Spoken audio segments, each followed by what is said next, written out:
You're listening to Speak Lord. I'm Ryan Rogers. Last week on Speak Lord, I was reflecting on the truth that there is no other God. I read Deuteronomy chapter 4, verse 39 that says, "Know therefore today, and lay it in your heart, that the Lord is God in heaven above and on earth beneath. There is no other." And I was asking, what does that mean? There is no other God. What are the implications of that? Well, one of them we see in Isaiah 42. In fact, the language in Isaiah 42 through 44 talk a lot about the fact that there is no other God. And here in 42, verse 8, it says, "I am the Lord, that is my name.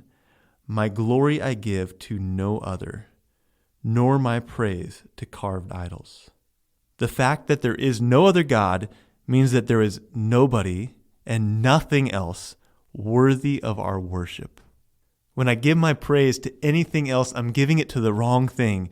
It is stealing the worship that belongs to God alone. This is why God began the 10 Commandments like this: "You shall have no other gods before me. You shall not make for yourself a carved image or any likeness of anything that is in heaven above, or that is on the earth beneath, or that is in the water under the earth. You shall not bow down to them or serve them." Because there is no other God, God warns us not to make other gods, to worship something other than Him. Do we do that? Do we make for ourselves other things to give our affection and our best attentions to? The truth that there is no other God establishes God as sovereign. And once we see His sovereignty, we can respond to it. We can respond by affirming it or by rejecting it.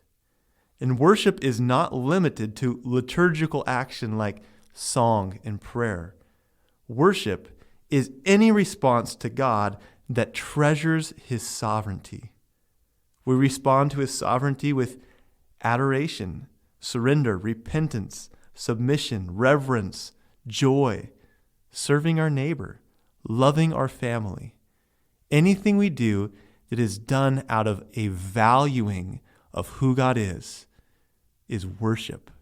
When we worship anything else, we're stealing from God the worship that belongs to Him alone. But we're also stealing from ourselves.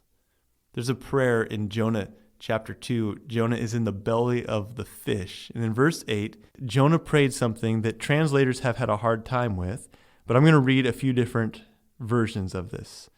Jonah 2:8. English Standard Version says, "Those who pay regard to vain idols forsake their hope of steadfast love." NASB says, "Those who worship vain idols forsake their true loyalty." The King James says, "They that observe lying vanities forsake their own mercy." NIV says, "Those who cling to worthless idols turn away from God's love for them." New Living Translation says, "Those who worship false gods turn their backs on all God's mercies."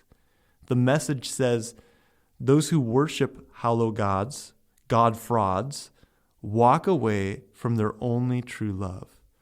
The first time I read it was from the New International Version, the 1984 printing, and this is the one that makes it most clear to me. It says, "Those who cling to worthless idols forfeit the grace that could be theirs." There is no other God. When we worship anything else, we steal from God, and we also steal from ourselves. We forfeit the grace that could be ours. There is a grace given us in the experience of worshiping the only true God. We miss out when we give our best affections to anything other than God. Because there is no other God, there is nothing else worthy of our worship. How is God speaking to you? Speak, Lord. Your servant is listening.